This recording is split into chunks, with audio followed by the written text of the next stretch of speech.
Et nous voici dans la deuxième partie de cette introduction. Donc dans la première partie, j'avais essayé de faire une petite description de Bubble ainsi que ses fonctionnalités. Maintenant, on va se retrouver sur mon interface administrateur et on va créer notre première application après que je vous ai parlé un petit peu plus en détail voilà, des templates, du marketplace et de ce genre de choses. C'est parti.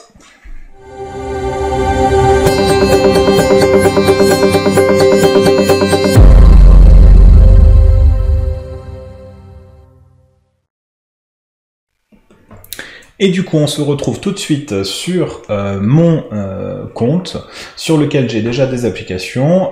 Donc on a notre application interne, et il y a une application test que j'ai fait juste avant de réaliser cette vidéo, cette formation.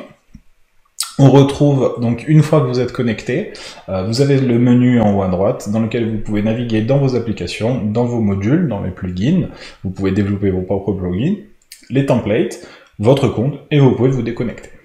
Alors, juste avant de rentrer un petit peu plus dans le détail, il y a une chose sur laquelle je tiens à insister, parce que des fois, ça peut un petit peu débloquer des situations.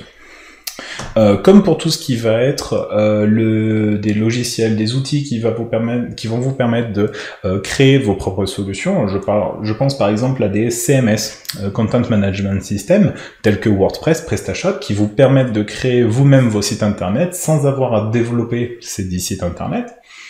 Vous avez la possibilité d'ajouter des thèmes, d'ajouter des templates sur vos pages, sur vos sites, de façon à ce qu'elles aient déjà un design proche de ce que vous auriez envie d'avoir au final.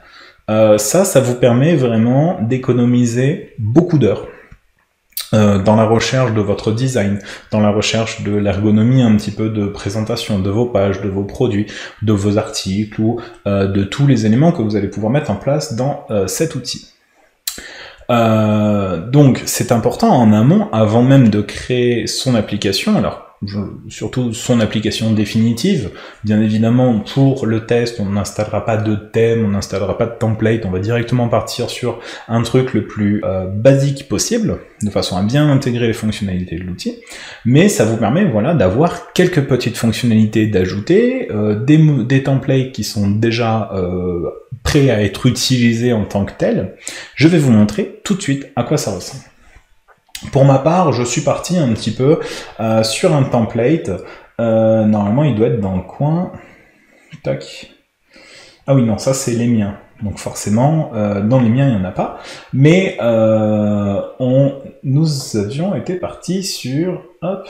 Voilà, nous sommes partis directement sur un template déjà existant. Alors de mémoire, il me semble que c'est voilà, ici, Easy Dashboard. Donc on avait choisi ce template-là parce que nous avions besoin de faire une solution semblable à un CRM, mais dédié pour un centre de formation. Donc dans ce template-là, alors je vais en prendre un autre qui va peut-être un petit peu plus parlant. On peut imaginer par exemple, voilà, une base template ici, voilà, on a Canva Base Template, c'est très bien, on va utiliser ça, on va voir tout de suite de quoi il s'agit. Alors, on est ici sur la page du template, donc ce template est gratuit, vous avez des templates gratuits, vous avez des templates payants. Souvent dans les gratuits, vous avez surtout l'interface visuelle qui vous est mise à disposition. Dans les payants, vous allez avoir un petit peu plus de fonctionnalités, des modules qui ont été développés spécifiquement pour cette extension-là, qui vous permettent, par exemple, dans mon cas, il y avait des barres de chargement, il y avait des petites animations, ce genre de choses-là qui étaient directement intégrées. Dans ce template-là, donc ici on peut directement cliquer pour utiliser le template lié à mon compte, ou on peut aller directement sur une preview. Et sur la preview, on voit ici directement le modèle qui sera installé si je décide d'utiliser ce template.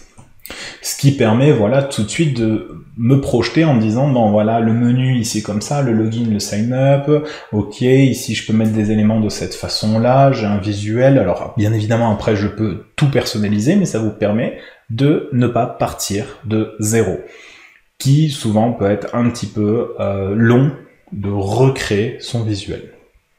Nous, ça ne va pas nous intéresser tout de suite. Gardez ça dans un coin de votre tête. Si jamais demain vous souhaitez développer votre propre application, je vous recommande de partir directement sur un template, au même titre que sur un WordPress, on partirait déjà sur un thème existant. Maintenant que ça c'est dit, je vais revenir directement sur mon interface et on va pouvoir créer ma première application, enfin votre première application. Pour moi, c'est pas la première, mais on va pouvoir créer ensemble votre première application et suivre pas à pas toutes les fonctionnalités qui sont à votre disposition, ainsi que voilà, la création d'une application avec sa mise en ligne, avec sa base de données, avec ses boutons et avec ses liens et tout ce qu'il faut pour créer quelque chose de très complet. Pour créer son application, une fois que vous avez créé votre compte, vous allez sur votre page Home, dans My App, et vous avez ici le petit bouton New App. Quand vous allez vouloir créer votre première application, et vous allez devoir rajouter un nom. Alors moi, je vais marquer AD hop test. Non, hop. Voilà. Je peux utiliser le template que j'ai déjà en ma possession. Je vais pas le faire. N'utilisez pas de template aussi pour les premières fois où vous manipulez l'outil, ça vous permet d'avoir quelque chose de plus basique possible. Ensuite, il me demande quelques informations. Alors pour le coup, moi je vais laisser blog. Pour le coup, on va rien créer de très compliqué dès le début. Détail de votre building. Hop, je vais marquer test. C'est une application interne et voilà, on va dire qu'on commence un petit peu notre activité. Je fais Start New App, Create New App. Et je vais être directement propulsé sur l'interface que l'on va utiliser pendant tout le reste de cette formation. Voilà, nous arrivons sur le Bubble Editor. Et voilà.